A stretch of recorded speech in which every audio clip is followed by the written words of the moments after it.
지구별 여행자. 처음으로 인도 여행을 할 때 나는 끈달린 볼펜을 목에 걸고 다녔다.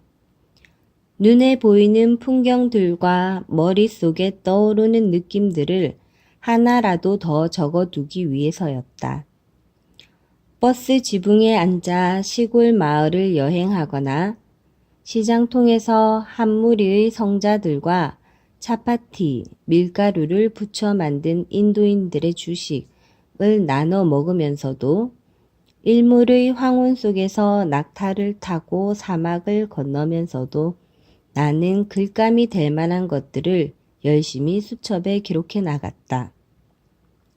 어느 날이었다. 남인도행 카르나타카 특급 열차 안에서 한 힌두 노인이 내게 물었다. 실례지만 그것이 무엇이오?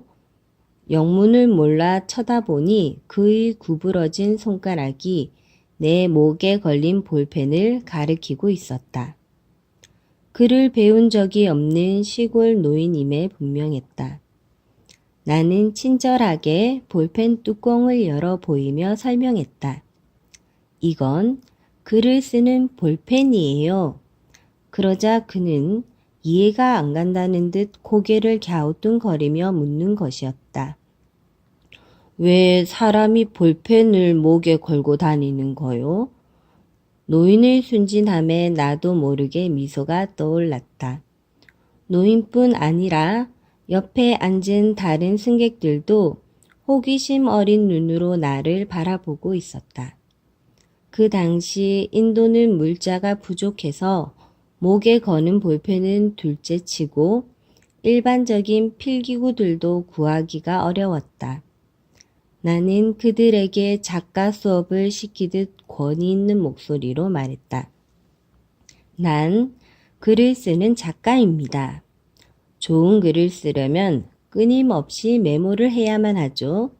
그렇지 않으면 아무리 좋은 영감이 떠오른다 해도 금방 잊어버리기 마련이니까요. 특히 이런 여행을 할 때는 훗날의 기록을 위해 많은 것들을 적어 놔야만 합니다.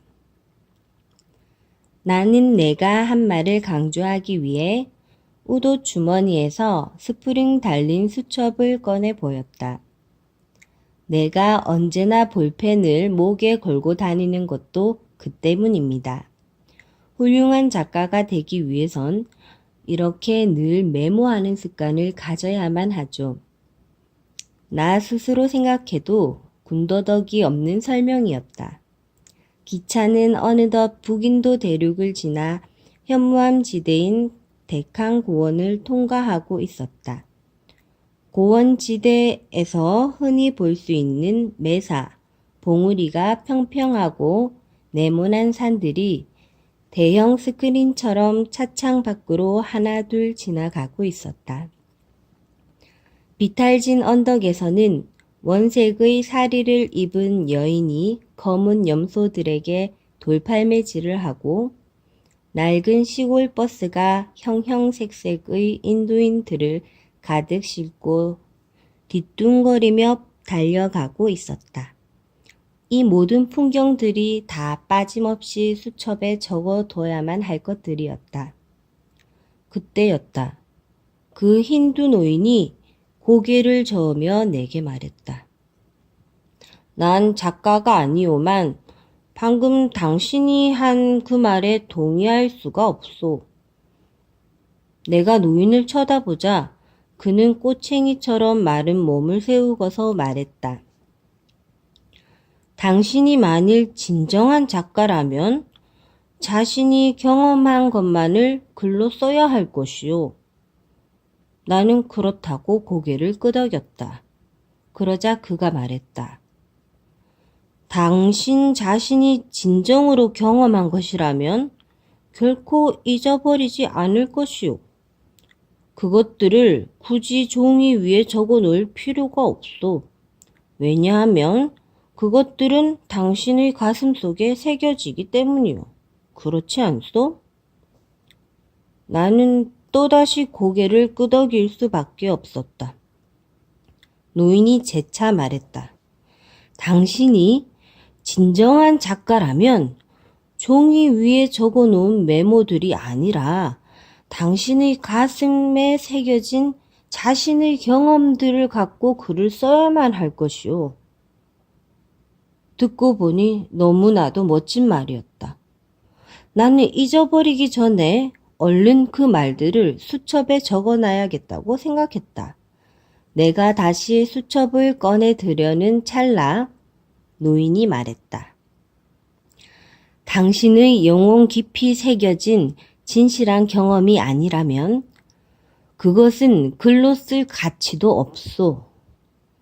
머릿속에 한순간 스쳐 지나가고 마는 그래서 금방 잊어버릴 수도 있는 것들을 갖고 글을 쓴다면 그것이 어찌 다른 사람들을 감동시킬 수 있겠소? 세상의 왕들을 다 싣고 다니는 양 기적 소리도 요란한 남인도행 카르나타카 특급 열차. 목적지까지는 무려 45시간이나 걸리는 긴 여정이었다. 도중에 연착할 것까지 계산하면 60시간이 넘게 걸릴지도 모르는 일이었다. 때마침 인도 달력으로 새해가 나흘 앞으로 다가왔기 때문에 이등칸 열차는 그야말로 인산인해였다.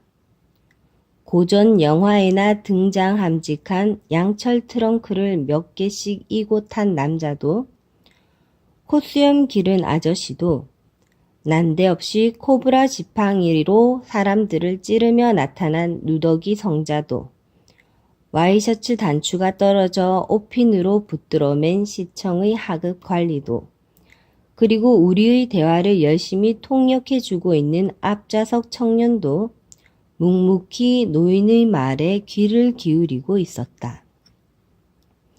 노인은 결론을 내리듯 커다란 눈으로 나를 바라보며 말했다. 당신이 쓰는 글을 다른 사람이 읽기 전에 맨 먼저 읽는 이가 있다는 걸 잊지 마시오. 그는 다름 아닌 신이요. 왜냐하면 당신이 쓰는 글은 당신의 영혼에 맨 먼저 새겨질 것이고 신은 언제나 당신의 영혼 속에 새겨진 것들을 읽고 있기 때문이요. 나는 부끄러움에 슬며시 볼펜을 벗어 주머니 속에 집어넣었다. 내 글을 신이 읽으리라는 것은 그때까지 한 번도 생각해 본지 못한 일이었다. 노인은 지금 내게 말하고 있었다. 내가 쓰는 글들은 종이 위에 쓰여지기 전에 내 영혼에 먼저 기록될 것이라고. 따라서 신이 그 영혼의 기록을 읽을 것이라고. 어려서부터 나는 작가가 되는 것이 꿈이었으며 작가가 되기 위해선 많은 책을 읽고 많은 메모를 하라고 배워왔다. 그런데 지금 이 문맹의 노인이 내게 그보다는 먼저 가슴에 남는 진정한 경험을 하라고 그래서 그 경험들을 글로 쓰라고 충고하고 있었다. 인도 여행 자체가 내게는 하나의 작가 수업이었다. 누군가 지적했듯이 나는 인도로 갔지만 사실은 인도를 향해 떠난 것이 아니라 나의 이상향을 찾아 떠난 것인지도 모르겠다. 내 혀에 맞는 음식, 내 코에 맞는 냄새, 내 귀에 어울리는 소리, 그리고 무엇보다도 영혼을 울리는 대화들, 그런 것들을 나는 찾고자 했을 것이다.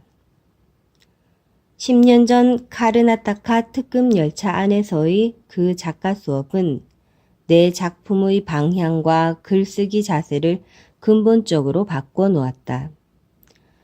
그리고 그것은 굳이 수첩에 적어 놓을 필요가 없는 훌륭한 가르침이었다. 내 영혼 깊이 새겨져 아무리 세월이 흘러도 지워지지 않았기 때문이다.